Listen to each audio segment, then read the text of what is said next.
Hello, how are Hi, you? how are you? Good. Awesome. Just turning my volume up. So I'm gonna wait just a little bit, see if anybody else will join us. It didn't look like too many.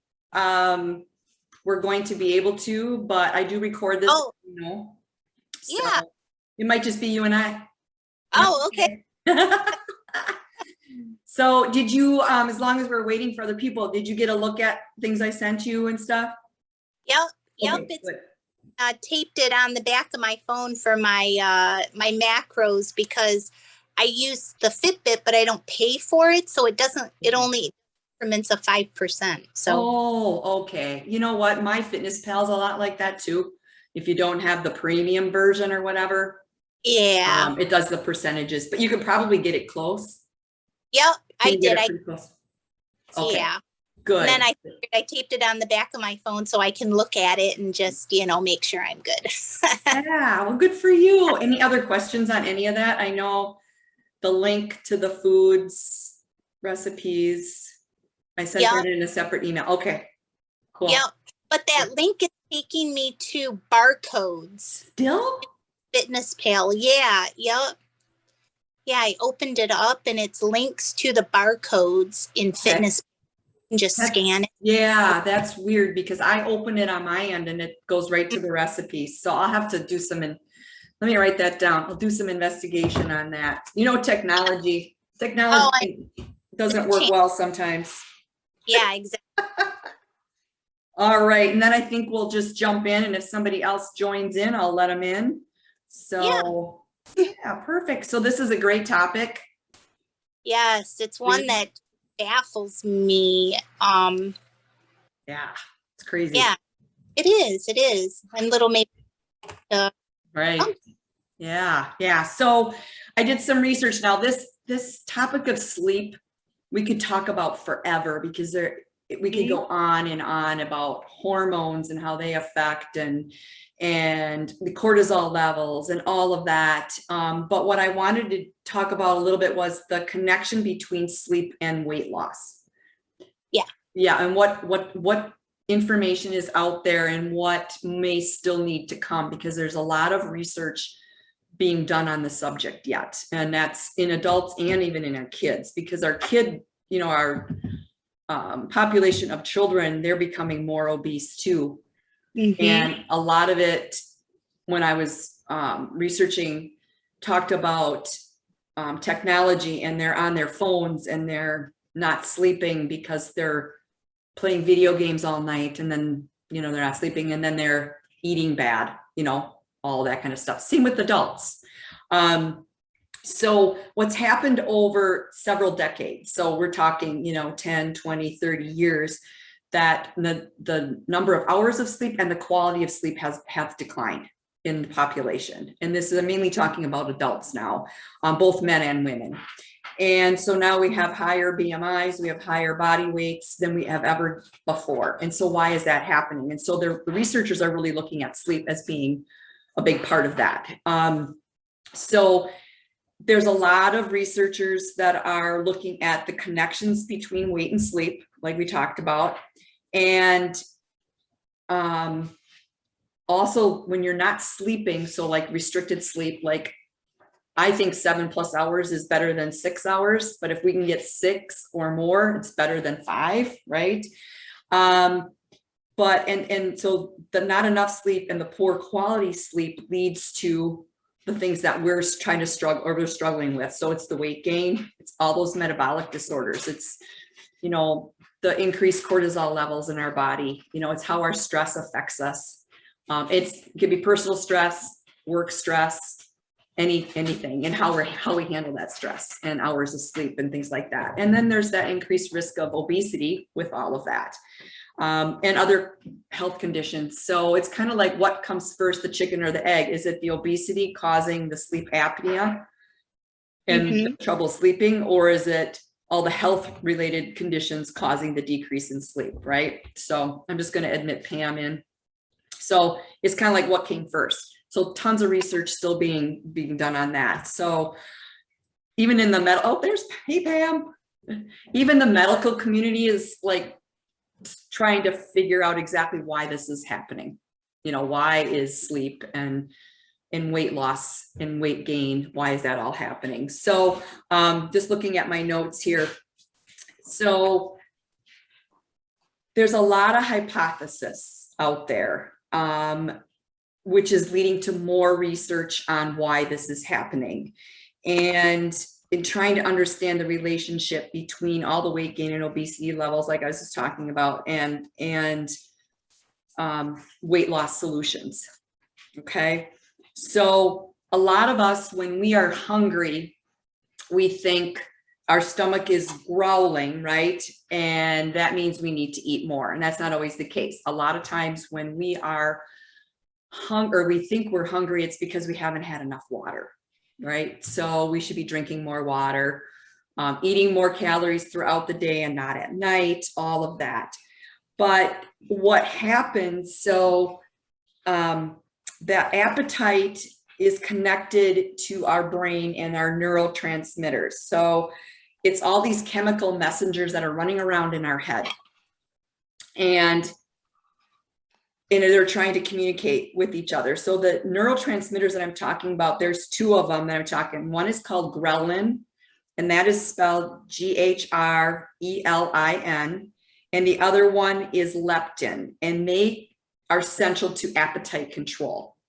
So the ghrelin, I know this is really weird stuff, but the ghrelin promotes hunger, right? So it's telling us we're hungry, but the leptin contributes to us feeling that fullness. So there's been some research on, okay, well, then maybe we should make a supplement out of leptin so that we always feel full. But that sounds so funny, right? Now you will find if you look up leptin there, it is in some things to help appetite control. So like if people have a lot of cravings at night, it'll be in things like a fat burner that you take at night that also helps you sleep. So you'll see that leptin is in there.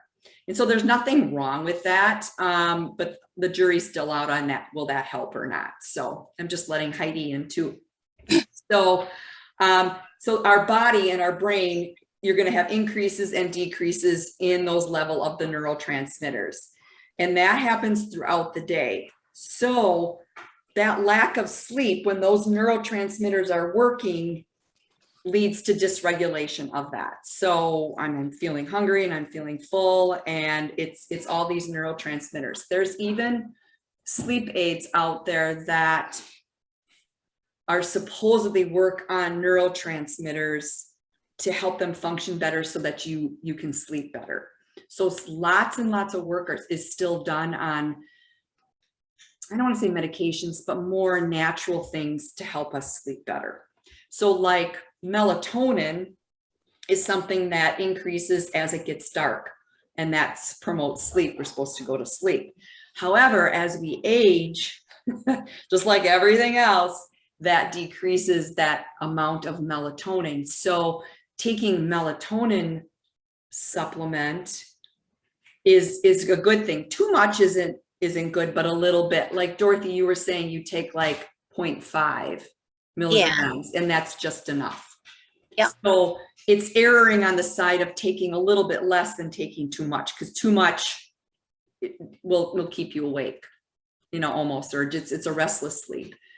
It can make you feel groggy in the morning too. But so these neurotransmitters are wreaking havoc on our body. So that's kind of like a little bit of biology. I wanted to kind of start this. So when you're not sleeping, like I said, those neurotransmitters are just kind of not working. So there was a study that was done that women who got 4 hours of sleep had increased ghrelin, which is the one that makes you hungry, and decreased leptin compared to those that got 10 hours of sleep. So if you get more sleep, you're going to have more leptin than the ghrelin, if that makes sense. So these studies are showing that sleep is beneficial, right? So when you have all that dysregulation in those neurotransmitters, it will lead to an increase in appetite. So you're going to eat more. and you're going to choose foods that are not good for you. So when you're feeling sleepy during the day and you need to stay awake, what do you grab? Coffee. Yeah. And you know, coffee's okay. Too much caffeine isn't good though, right? Because then you won't sleep well at night. They say that caffeine after 1 o'clock in the afternoon will still be in your system when you're trying to go to bed at night. So you should limit your coffee intake no later than 1 p.m. Oh, I didn't know that. Yeah, but that honestly is the time that I am more sleepy, is like after that lunchtime. Mhm. And so staying away from caffeine is really important after that time, that afternoon time. So that's what happens when we're sleep deprived and that ghrelin is up and moving around. It makes us hungrier. So you may even start your day earlier, and then you're supposed to get your calories in and do all that, all the programs that I have you guys on. But sometimes that leads to being more hungry. And so then you find yourself kind of falling off the wagon. So that's a little bit about what might be happening with the stuff that went on in your brain. Sleep deprivation, and I just really pretty much said this, but it affects your food preferences. So you go to those foods that are higher in calories, carbohydrates, that kind of thing. So I already talked about that. I'm actually ahead of myself in my little outline here, which is good. So, a lot of this is kind of complicated, but I wanted to just kind of set you on a base of what might be going on in your brain and what's affecting your body and the hungry, parts that you have in your day. So does sleep increase your metabolism? What do you think? Pretty much does. It does. It does. So it converts, it's a chemical process. And actually, let's back up a little bit. So activity increases metabolism in food. Sleep will decrease your metabolism. My apologies, because metabolism is a chemical process. It converts what we're eating into energy. And so we have energy throughout the day. And that's why a lot of times I'll say, get your calories in, but don't eat like some of those heavy carbohydrates, like your rice and stuff before you go to bed, because it will give you energy to stay awake and keep moving.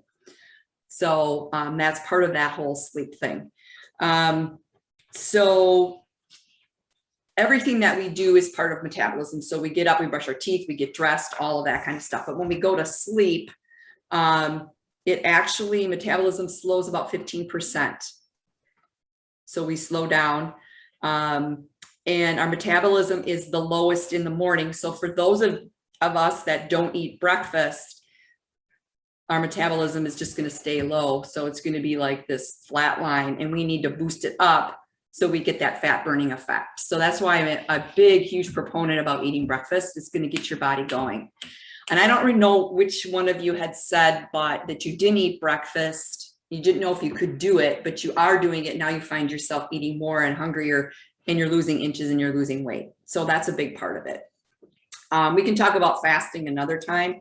That would be a good topic to research too, and how that affects metabolism stuff. Now I'm getting off track, but so our metabolism does slow down at night. So it happens, but that's why we want to eat breakfast. Does that all make sense so far? Yeah. Okay, good. So we already know that sleep deprivation leads to metabolic dysregulation. So it can cause a lot of havoc on our hormone levels, the cortisol, specifically the cortisol. Also our testosterone, our human growth hormone, all of those hormones, what happens is they get a boost if we're sleeping. So our human growth hormone, which we all have, and our testosterone, which we all should have, it increases when we're sleeping. So that's another reason why sleep is super important, because your testosterone and your human growth hormone and all of that stuff is going to help you build muscle and burn body fat. So it's a hormonal control as well. Poor sleep can also increase a lot of oxidative stress, which means your body isn't going to repair. It's going to age. So more sleep you lose, the quicker you'll age or look like you're aging.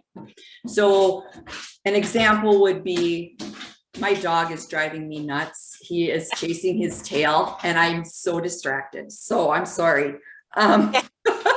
It's just driving me crazy. So if you, I'll take myself for an example. So as a nurse working the night shift, I didn't sleep very good. Coming home, I had 3 kids that were running around. I'm trying to sleep. I was a mess. I looked haggard. So you see those people with the dark eyes and they just walk around. A lot of times it's either they're working shift work, they just don't look well, right? They don't look healthy. And that's that oxidative stress. So you're not really healing. Your body tissues aren't healing, all that kind of stuff. So it can lead to a lot of sleep disorders as well. And insulin resistance, which isn't good because then you become type 2 diabetic and then you got to deal with all of that kind of stuff. So, so that extra time that you're not sleeping and you're awake, you're going to have the increased opportunities to eat. And it leads to weight gain, and it leads to your tissues not healing. It leads to not building lean muscle, all of that. So, losing sleep can have less energy. So you don't feel like moving. So what happens then, and when you lose sleep, you're not moving, you're not active. And so you tend to put on weight that way because you're not as active. And I know that I've talked to a couple people that they're not sleeping very well. And then they don't even have the energy to work out. They hardly even have the energy to go to work and do a work at all. So sleep is super important. And honestly, when you're tired, you're not even safe sometimes exercising. If you're lifting weights and things like that, you don't want to be dropping that stuff on your feet and your toes and all that. So, or like your balance might even be off, and you probably have experienced that too. So, you know, there's a lot of researchers and medical professionals that are still trying to understand this relationship between sleep and weight gain. And you guys all know that exercise leads to feeling better and obviously getting results that you want. So it improves sleep quality. So I bet some of you didn't sleep. You're starting to exercise and you're eating well. Your sleep is probably better than it was before you started. So it's important. Yeah. I just have a lot of, like I said, I'll get time in, but I consider it kind of broken sleep. Right. And I'll get up to go to the bathroom because I'm drinking so much water. Sometimes I hit the bed and be passed out again, and other times I can't.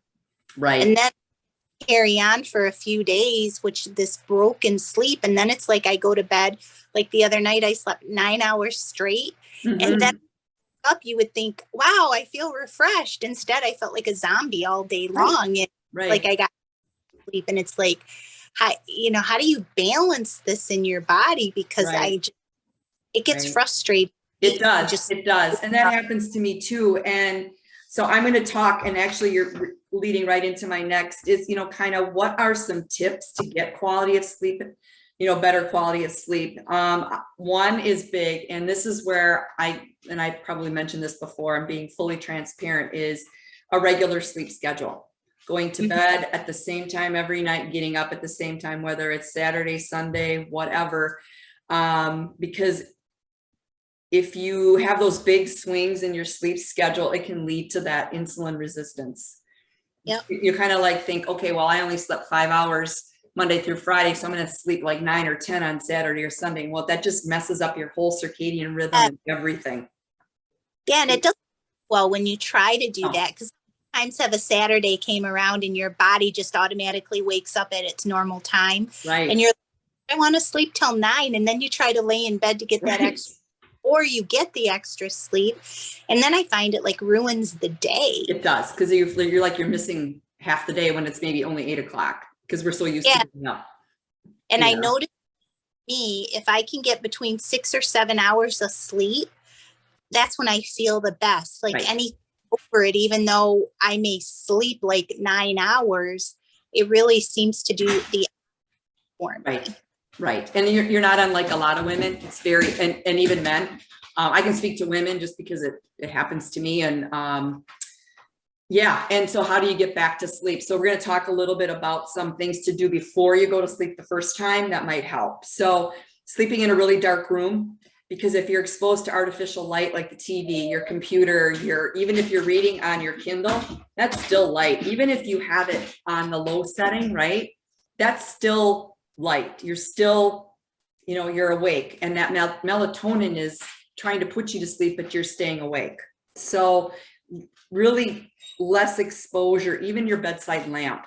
So what I tend to do is I read a book, not a laptop, not looking at my computer. I shut my computer down about 8 o'clock.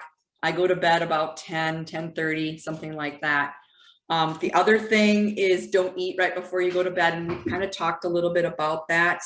Reducing that caffeine intake, especially after 1 p.m. in the afternoon, don't have it.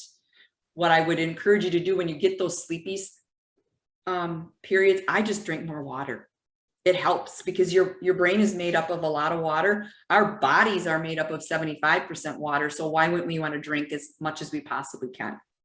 So, go ahead. yeah, alcohol will you may think you're sleeping good, but you're really not getting quality sleep. So, alcohol does make a difference in your sleep, especially when you wake up, go to the bathroom and go back to sleep, try and go back to sleep. Sometimes it's that. The other thing is, what I've really gotten in the habit of doing is, you can call it journaling, you can call it whatever you want, but I write down things that are in my head that I need to do the next day, or things that are on my mind that are bothering me. So it might be a family situation, it might be something I'm sad about, but I also write, okay, what is on my mind? What are things I have to do tomorrow? And I'm not even looking at my calendar. It's just stuff like this, and it might not even be tomorrow, but what are some things going on in my head that I want to get out of my brain so that when I wake up at 2 a.m, I'm not thinking about that because I already dealt with it. So, and that can be anytime. It can be even when you're done with work, Dorothy, and your mind is full and you're cooking dinner or whatever, and you think of stuff, write it down, that it's out of your head, and that will help you so that when you do wake up, or if you're trying to get to sleep, that it's out of your head. So like for me, if I have my stress was the power being out. I wrote that down every single night. Like, I'm so frustrated, and I didn't like our power company, and I didn't like this, and it was a storm, right? It wasn't, and I hated my neighbor because he had power and he's right there, and I didn't have power, and I just got it out of my head, and I didn't sleep the best because it was warm in the house. But I know that if I didn't put that stuff down and get it out of my head, it would have been really bad. Yeah. So just stuff like that. What's that? I keep a pad. Can you hear me? Yeah. Because I know I'm multitasking, but I keep a pad of paper or a small notepad and a pen next to my bed because I wake up like that 100 million times in the night, and I write it down then. Yep. And that does help too, right? Yep. Because it's like, boom, it's done. And my husband does that too, and I have to shake him away from his computer at night. But when he does do that, that helps him too. Yeah. But we tend to kind of burn both candles at both ends. So this is something that we deal with too. So it's really near and dear to my heart. Like, we try and do all these things as well too. We also, I'm so sorry. Thor, no. Of course, I'm the only one. Sorry guys, I'm the only one home. Chronic stress can lead to poor sleep. So again, documenting and writing that stuff down. And honestly, people who stay up later at night eat more calories. So if you go to bed earlier, and I'm not saying you need to go to bed at 8 o'clock, but the early, you go to bed at a certain time, you're going to know that you shouldn't be eating. You're just going to go to bed then. You're not going to eat before you go to bed. So that's a really big one. So night owls tend to eat more because they're up and they're busy, and they think hungry, and then they eat and they snack more. And so that's a huge thing too. So those are some tips, but I have to say the biggest one that has helped me is really the journaling and writing stuff down. The quiet room, not being on my cell phone or my laptop and just really focusing on reading a book. That has really helped a lot.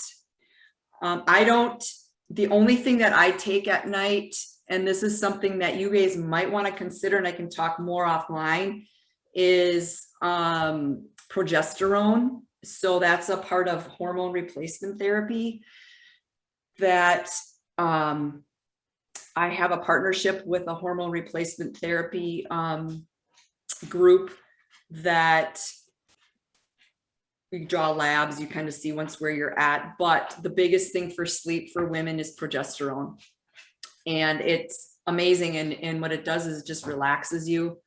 And it's very cheap, doesn't cost anything, doesn't hurt you. If you're still getting your period, it could cause some disruptions in that, but it's certainly willing, it's not a bad thing to give it a try. I know Pam takes that. I have a couple other clients. I take it. It really does help with the sleep. In fact, my husband used to take it. I would give it to men to help as well. So that's something, and it's natural, right? It's replacement therapy. It's obviously artificially made, but it's just like estrogen. Sometimes we have to take that. Progesterone is one of those, especially as we get into that postmenopausal stage of our life. It really does help. So if you want more information about it, just let me know. You can just shoot me a message and I can talk to you a little bit more about that. But that's an option too. Even if you're not postmenopausal, it's something that you can give a try to. I have some other clients that it's worked really well, and some it hasn't. It's just one of those things. But melatonin in small doses, I would recommend. Nothing really big. Anything more than like 7.5, 10, that can really kind of have the opposite effect. And magnesium is another thing that you can take that will help relax you. It's a smooth muscle relaxant. It's not going to hurt you. You can get that over the counter. It is in a lot of, it will have in some supplements too. So it's a good electrolyte, just like your potassium and all of that. Magnesium will help you relax as well. So those are some other options for sleep, but just that sleep hygiene piece about consistent in it, getting up and going to sleep, making sure that you're not on your computer, your phone, and you just kind of shut down. And journaling and just writing stuff down. It doesn't have to be a poetic book or anything like that. It can just be bullet points. It can just be what's in your head. You don't even have to look at it the next day. It's just something that you can do. And I would journal on paper, not on a laptop, because then you're looking at that light again, right? Does that all make sense? Yeah, it does. Good. You said about hours before bed, don't eat before bed. Like, what would be a good time to honestly, I do eat at 7:30 and I'm still in bed at 10:30, and I don't have real problems with that. But I don't eat real heavy either. I'll have chicken and a vegetable. Sometimes I'll have fish and a vegetable, and maybe a little bit, like 50 grams of jasmine rice, but I don't eat real heavy. So what I mean by heavy would be like, let's say you didn't get all your carbs in and you're like, I got to get 50 grams of carbs, and you end up eating fruit. Fruit is really good for you, but it has more sugar in it. It's going to give you a ton of energy. And so you're going to not sleep. Okay.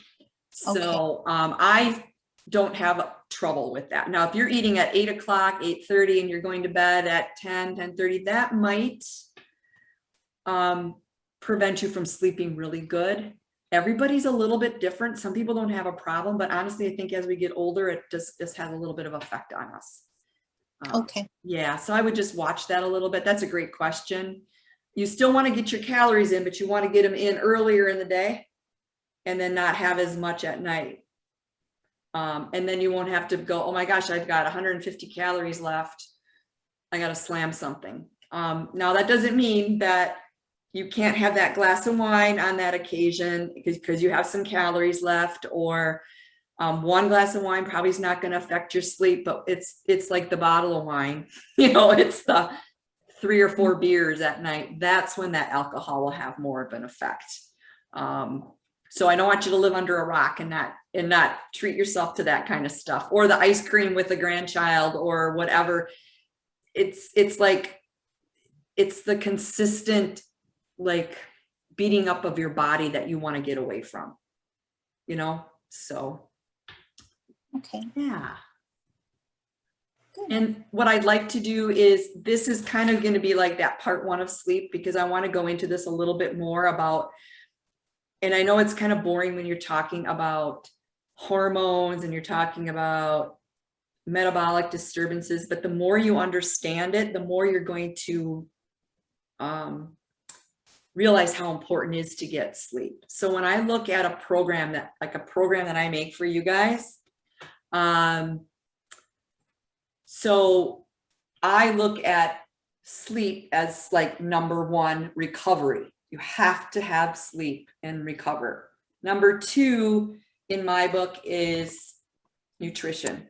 What are you putting in your body? 3 is fitness. Got to be active, keep moving along.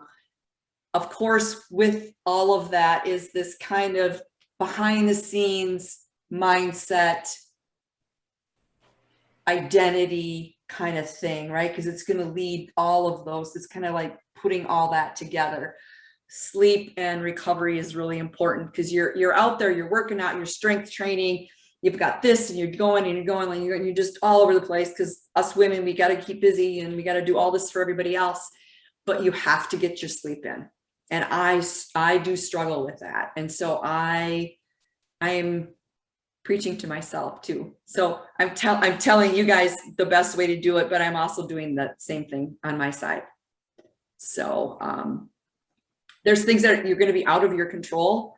But if you're feeling sick and you're up and you're coughing all night and all of that stuff, you know, you just have to deal with it. Like when the power was out, the first night wasn't so bad, but then when it got longer and longer, and the heat and all of that, and so we just had to deal with it. And now, you know, I'm kind of feeling back to normal again. And you just do the best you can through those kinds of things. But most of the time we can control when we go to bed.